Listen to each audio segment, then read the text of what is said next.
राधे राधे मित्रों, मैं मीनाक्षी आपका स्वागत करती हूँ आपके अपने YouTube चैनल अपने ग्रह अपने उपाय में। दोस्तों, आप सभी को आज के वीडियो में मैं आपकी दोस्त बताऊंगी वर्ष 2020 में मोहिनी एकादशी का व्रत कब किया जाएगा और दोस्तों इस व्रत की विधि क्या है। साथ ही हम जानेंगे मोहिनी एकादशी का महात्म्य क्या है। दोस्तों, मोहिनी एकादशी की तिथि इस बार 3 मई और 4 मई 2 दिन पड़ रही है। तो मोहिनी एकादशी का व्रत 3 मई को किया जाएगा या 4 मई को किया जाएगा, ये हम इस वीडियो में जानेंगे। साथ ही हम ये भी जानेंगे कि वैशाख आखिरी 5 दिन का स्नान 3 मई से शुरू होगा या 4 मई से। दोस्तों, जानकारियां आगे बढ़ाने से पहले मैं आपको बता दूं, अगर आपने अभी तक हमारे YouTube चैनल को सब्सक्राइब नहीं किया है तो आप हमारे चैनल को सब्सक्राइब करें, हमारे वीडियो को लाइक करें, हमारे वीडियो पर जय श्री हरि विष्णुदेव के नाम का कमेंट करना ना भूलें। दोस्तों, आप हमारे वीडियो को ज़्यादा से ज़्यादा शेयर करें। भगवान विष्णुदेव आपकी सभी मनोकामनाओं को पूर्ण करें, ऐसी हमारी मंगल कामना है। तो चलिए दोस्तों, शुरू करते हैं जानकारियाँ। वैशाख महीने के शुक्ल पक्ष की एकादशी को मोहिनी एकादशी का व्रत रखा जाता है। वर्ष 2020 में मोहिनी एकादशी तिथि का प्रारंभ होगा 3 मई को प्रातःकाल 9:09 से शुरू हो जाएगी और एकादशी तिथि की समाप्ति होगी 4 मई 2020 को प्रातःकाल 6:12 पर। दोस्तों, ऐसे में 4 मई को एकादशी का व्रत किया जाना सर्वथा अनुचित ही माना जाएगा, क्योंकि 4 मई को 6:12 पर ही एकादशी तिथि की समाप्ति हो जाएगी।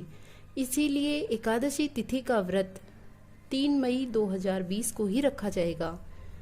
दोस्तों, 4 मई को एकादशी तिथि जो है वो बहुत जल्दी समाप्त हो जाएगी और एकादशी तिथि के पारण का समय भी 4 मई को 1:13 से शुरू होकर 3:50 तक रहने वाला है। इसीलिए एकादशी तिथि का व्रत आप 3 मई को ही करें तो सर्वश्रेष्ठ माना जाएगा। दोस्तों, इस एकादशी से ही वैशाख के आखिरी 5 दिनों का स्नान भी शुरू हो जाता है। वैशाख आखिरी 5 दिनों का स्नान किस प्रकार से करना चाहिए उस पर मैंने वीडियो पहले ही बना दिया है। फिर भी अगर आपने अभी तक हमारे उस वीडियो को नहीं देखा है तो आप इस वीडियो की डिस्क्रिप्शन में देखें, आपको उस वीडियो का लिंक मिल जाएगा। तो ये जान लेते हैं सबसे पहले कि वैशाख मोहिनी एकादशी के दिन आपको भगवान विष्णुदेव का पूजन किस प्रकार से करना चाहिए। मोहिनी एकादशी के दिन आप सुबह जल्दी उठें, ब्रह्म मुहूर्त में उठकर प्रातःकाल स्नान आदि से निवृत्त होने के बाद भगवान विष्णुदेव के मंदिर में जाएं या फिर उनका अपने घर पर ही आप पूजन करें। दोस्तों, लॉकडाउन चल रहा है, इसीलिए आप भगवान विष्णुदेव का अपने घर पर ही पूजन करें तो सर्वश्रेष्ठ है। सबसे पहले भगवान विष्णुदेव को गंगा जल से स्नान करवाएं।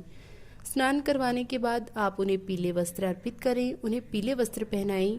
फिर भगवान विष्णुदेव का पुष्प अर्पित करके पूजन करें, उन्हें पुष्प अर्पित करें, मिष्ठान का भोग लगाएं, तुलसी दल जरूर अर्पित करें। दोस्तों, भगवान विष्णुदेव का तुलसी दल बहुत अधिक प्रिय होता है। जो भी भक्त एकादशी के दिन भगवान विष्णुदेव का तुलसी दल से पूजन करते हैं उन पर भगवान विष्णुदेव की विशेष कृपा बनी रहती है। दोस्तों, चलिए शुरू करते हैं मोहिनी एकादशी का महात्म्य। धर्मराज युधिष्ठिर बोले, हे कृष्ण, वैशाख माह के शुक्ल पक्ष की एकादशी का क्या नाम है तथा इसकी कथा क्या है और इस व्रत को करने की कौन सी विधि है, सो सब विस्तार पूर्वक कहिए।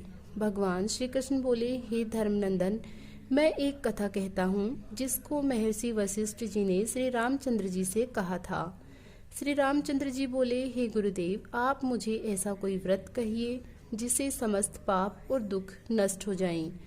महर्षि वशिष्ठ बोले, हे राम, आपके नाम के स्मरण मात्र से ही मनुष्य पवित्र हो जाता है, इसीलिए आपका यह प्रश्न लोकहित में अवश्य होगा। वैशाख माह के शुक्ल पक्ष की एकादशी होती है, उसका नाम मोहिनी एकादशी है। इस एकादशी का व्रत करने से मनुष्य के समस्त पाप तथा दुख छूट जाते हैं। इसके व्रत के प्रभाव से प्राणी मोह जाल से छूट जाता है। अतः हे राम, इस एकादशी का व्रत दुखी मनुष्य को अवश्य ही करना चाहिए। एकादशी के व्रत से मनुष्य के समस्त पाप और दुख नष्ट हो जाते हैं। अब आप इसकी कथा सुनिए। सरस्वती नदी के किनारे भद्रावती नगरी में एक धनपाल नामक धन धान्य से पुण्यवान एक वैश्य रहता था। वह अत्यंत धर्मात्मा था और विष्णु भक्त था। उसने नगर में अनेक भोजनालय, प्याऊ, कुआं, तालाब, धर्मशाला आदि बनवाए। उसने सड़कों के किनारे अनेक वृक्ष लगवाए। उस वेश्या के 5 पुत्र थे। उसका सबसे बड़ा पुत्र अत्यंत पापी था। वह दूसरों की स्त्रियों के साथ भोग विलास करता था। वह महान नीच था। वह देवता पितृ आदि को नहीं मानता था। वह अपने पिता के धन को बुरे व्यसनों में खर्च किया करता था। इस पर उसके पिता और भाइयों तथा कुटुंबियों ने उसे घर से बाहर निकाल दिया और उसकी निंदा करने लगे। घर से निकाल देने के बाद धन नष्ट हो जाने पर वेश्याओं ने तथा गुंडों ने भी उसका साथ छोड़ दिया। अब वह भूख और प्यास से दुखी रहने लगा। अब उसने चोरी करने का विचार किया। रात्रि में वह चोरी करने लगा। एक दिन चोरी करते समय पकड़ा गया। राजा ने उसे कारागार में बंद कर दिया। कारागार में राजा ने उसे बहुत दुख दिए और उसे नगर छोड़ने को कहा। अंत में वह दुखी होकर नगरी को छोड़ गया और जंगल में रहने लगा। वह बहेलिया बन गया और धनुष बाण से पशु पक्षियों को मार मार कर खाने लगा। एक दिन वह पापी भूख और प्यास से व्याकुल खाने की खोज में निकल पड़ा और वह कौटिन्य ऋषि के आश्रम पर जा पहुंचा। उस समय वैशाख का महीना था। कौटिन्य ऋषि गंगा स्नान करने के लिए आए हुए थे। उनके भीगे वस्त्रों के छींटे मात्र से इस पापी को कुछ सद्बुद्धि प्राप्त हुई। वह पापी मुनि के पास जाकर हाथ जोड़कर कहने लगा, हे मुनि, मैंने अपने जीवन में बहुत से पाप कर्म किए हैं। आप उन पापों से छूटने का कोई साधारण और बिना धन का उपाय बता दीजिए। इस पर ऋषि बोले कि तू ध्यान देकर सुन। तू वैशाख माह के शुक्ल पक्ष की एकादशी का व्रत कर। इस एकादशी का नाम मोहिनी एकादशी है। इस व्रत को करने से तेरे समस्त पाप नष्ट हो जाएंगे। मुनि के वचनों को सुनकर वह बहुत खुश हुआ और मुनि की बताई हुई विधि के अनुसार उसने मोहिनी एकादशी का व्रत किया। हे राम जी, उस व्रत के प्रभाव से उसके सभी पाप नष्ट हो गए। अंत में वह गरुड़ पर चढ़कर विष्णुलोक को गया। इस व्रत से मोह आदि नष्ट हो जाते हैं। इसके महात्म को स्वर्ण व पठन से 1 सहस्त्र गोदान के बराबर पुण्य मिलता है।